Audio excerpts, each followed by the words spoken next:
கிறிஸ்துவில் பிரியமானவர்களே, ஆண்டவராக இயேசு கிறிஸ்துவின் நாமத்திலே உங்கள் யாவரையும் வாழ்த்தி ஆசீர்வதிக்கிறேன். இந்த நாளுக்கு என்று தேவன் நமக்கு அருளி இருக்கும் ஜீவ வார்த்தை 91ஆம் சங்கீதம், அதிலே 14வது வசனம். அவன் என்னிடத்தில் வாஞ்சியா இருக்கிறபடியால் அவனை விடுவிப்பேன், என் நாமத்தை அவன் அறிந்திருக்கிறபடியால் அவனை உயர்ந்த அடைக்கலத்திலே வைப்பேன்.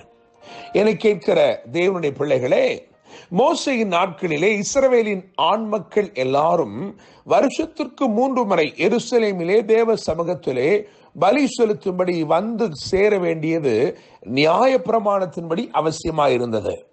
யாத்திராமம் 23ஆம் அதிகாரம் 17ஆம் வசனத்திலே அது எழுதப்பட்டிருக்கிறது. அப்படியாக விவிதமான இடங்களிலே இருந்து பிரயாணிப்பவர்கள் பயமின்றி பிரயாணிப்பதற்கு ஏதுவாக மோசே பாடி இஸ்ரவேலுக்கு கற்பித்த சங்கீதம் தான் 91ஆம் சங்கீதம். எனவே பிரயாணிக்கிற எல்லாரும், தேவ சமூகத்தை தேடி வருகிற எல்லாரும் இந்த பாடல்களை பாடிக்கொண்டே அவர்கள் எருசலேமுக்கு நேராய் பிரயாணித்தார்கள். எனவே இந்த நாளிலே தேவன் இந்த சங்கீதத்தின் 14ஆம் வசனத்தை நமக்கு வாக்குத்தத்தமாய் அருளியிருக்கிறபடினால் நான் நம்புகிறேன், விசுவாசிக்கிறேன், உங்கள் பிரயாணங்கள் எதுவாயிருந்தாலும், உங்கள் வாழ்க்கையின் முகாந்தரங்கள் எதுவாயிருந்தாலும் நிச்சயமாய் தேவன் அதை உங்களுக்கு வாய்க்க பண்ணுகிறார். தேவனுடைய பிள்ளைகளே, இந்த நாள் தேவன் உங்களை விடுவிக்கிற ஒரு நாளாகவும் உங்களை அவர் உயர்ந்த அடைக்கலத்திலே வைக்கும் ஒரு நாளாகவும் இருக்கிறது. என கேட்கும் தேவனுடைய பிள்ளைகளே, கர்த்தர் ஜனத்தை விடுவித்த சம்பவம் என்பது வேதத்திலே திரளாய் எழுதப்பட்டிருக்கிறது. நீங்கள் இந்த யாத்திராமத்தின் புஸ்தகத்தை வாசித்து பார்க்கும் பொழுது இஸ்ரவேலரை அங்கே தேவன் இருப்பு காலவாய் ஆகிய எகிப்திலிருந்து அவர்களை ஒரே இரவிலே புறப்பட பண்ணுகிறார். ஒரு பெருத்த விடுதலை தேவன் அவர்களுக்கு அருளினார். மாத்திரமல்ல, தனிப்பட்ட முறையிலும் பலரும் விடுவிக்கப்பட்டதாக வேதம் சொல்கிறது. தானியேலை தேவன் சிங்கக்கபிக்கு, அதிலே இருந்த சிங்கங்களின் வாய்களுக்கு அவனை தப்புவித்தார், ரட்சித்தார் என்று வேதம் சொல்லுகிறது.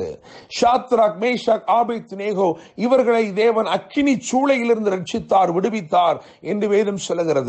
தேவனால் விடுவிக்கப்பட்டவர்கள் பலராய் இருக்கிறார்கள். காவலிலே வைக்கப்பட்டிருந்த பேதுரு குறித்த நாளுக்கு முந்தின நாள் இரவிலே விடுவிக்கப்பட்டான். இது புதிய ஏற்பாட்டிலே பிரகடனம் செய்யப்பட்ட வேத சத்தியமாயிருக்கிறது. பலரையும் தேவன் விடுவித்திருக்கிற போதிலும் இந்த காலை வேளையிலே தேவனால் விடுதலை செய்யப்பட்ட, தேவனால் விடுவிக்கப்பட்ட ஒரு தீர்க்கதரிசியை உங்களுக்கு முன்பதாக வைக்கும்படிக்கு விரும்புகிறேன்.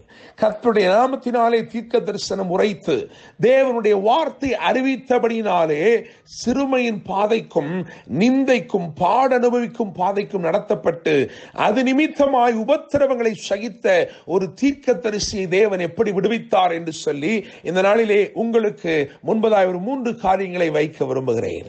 எரேமியா உடைய வாழ்க்கையை கவனித்து பார்க்கும் பொழுது எரேமியா கர்த்தருடைய வார்த்தையை திடமாய் அறிவிக்கிறவனாய் இருந்தான். கர்த்தருடைய வார்த்தையை முழு நிச்சயமாய் அறிவிக்கிறவனாய் இருந்தான். தேவனுடைய தீர்க்கதரிசிகள் அந்நாட்களிலே பலரும் இஸ்ரவேலுக்கு சாதகமாய் தீர்க்க தரிசனம் உரைத்தார்கள்.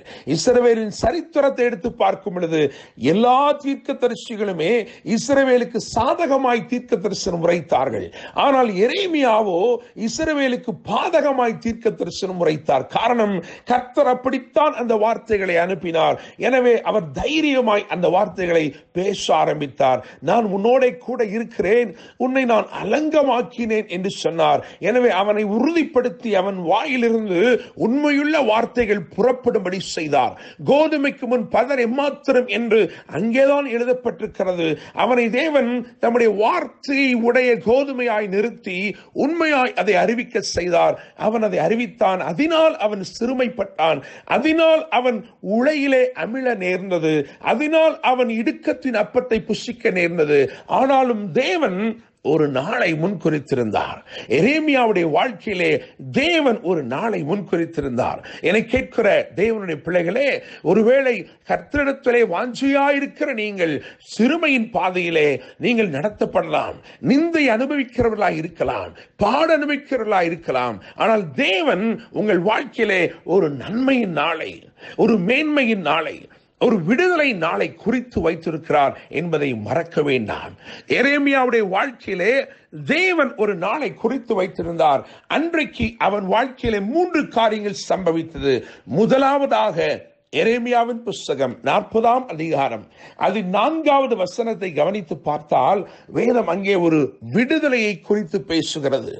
இப்போதும் இதோ உன் கைகளில் இடப்பட்ட விலங்குகளை இன்று நீக்கி போட்டேன். என்னை கேட்கிற தேவனுடைய பிள்ளைகளே, ஒரு பெரிய ராஜா நேபுகாத்நேச்சார் என்று அறியப்படுகிற பாபிலோனின் பெரிய ராஜா தன் காவல் சேனாபதியாகிய நேபுசராதான் என்னும் ஒருவனை, ஒரு பிரதானியை அனுப்பி அவனால் ஏற்பட்ட காரியங்களிலே ஒரு பிரதானமான காரியம் எரேமியாவின் விடுதலை.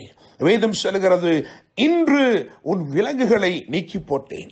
ஆண்டவர் உங்களை பார்த்து சொல்கிறார், உன் கைகளிலே காணப்பட்ட கட்டுக்கள், விலங்குகள் எதுவாயிருந்தாலும் இன்றைக்கு தேவன் அதை நீக்கி போடுகிறார். உங்களுடைய வாழ்க்கையிலே நீங்கள் ஒன்றையும் பெறக்கூடாதபடிக்கு, பொருளாதார நிலைமையிலே கட்டப்பட்டவர்களாய் ஒன்றையும் நீங்கள் செய்யக்கூடாதபடிக்கு கட்டப்பட்டவர்களாய் காணப்பட்டிருக்கலாம். ஆனால் இந்த நாள் ஒரு விடுதலை நாளாய் இருக்கிறது. இன்றைக்கு தேவ வல்லமை உங்கள் வாழ்க்கையிலே கிரியை செய்கிறபடினால் கர்த்தர் உங்களை விடுவிக்கிறார். 40ஆம் அதிகாரம் 4ஆம் வசனம் எரேமியாவின் புத்தகத்திலே ஒரு விடுதலை, எரேமியாவை தேடி வந்த விடுதலை. அதை தொடர்ந்து 5வது வசனத்தின் கடைசி பகுதி வாசித்து பார்க்கும் பொழுது அங்கே விடுதலை மாத்திரமல்ல, அவன் எவ்விடத்திற்கு போக மனதாயிருக்கிறானோ அவ்விடத்திற்கு போகும்படிக்கு அவனுக்கு வழிச்செலவும் கொடுக்கப்பட்டது. தேவனுடைய பிள்ளைகளை மாத்திரமல்ல, 3வதாக அதே எரேமியா 40ஆம் அதிகாரம் 5ஆம் வசனத்தின் கடைசி பகுதி பார்க்கும் பொழுது அவனுக்கு வெகுமதியும் கொடுக்கப்பட்டது. உங்களுடைய பாடுகள், பிரயாசங்கள், நிந்தைகள், அவமானங்கள் இவைகளை நீங்கள் சகித்தீர்களே, அதற்கு ஒரு வெகுமானத்தையும் தேவன் அருளுகிறார். அவர் விடுதலை அருளுகிற மாத்திரமல்ல, அவர் வழிச்செலவையும் அருளுகிறார்.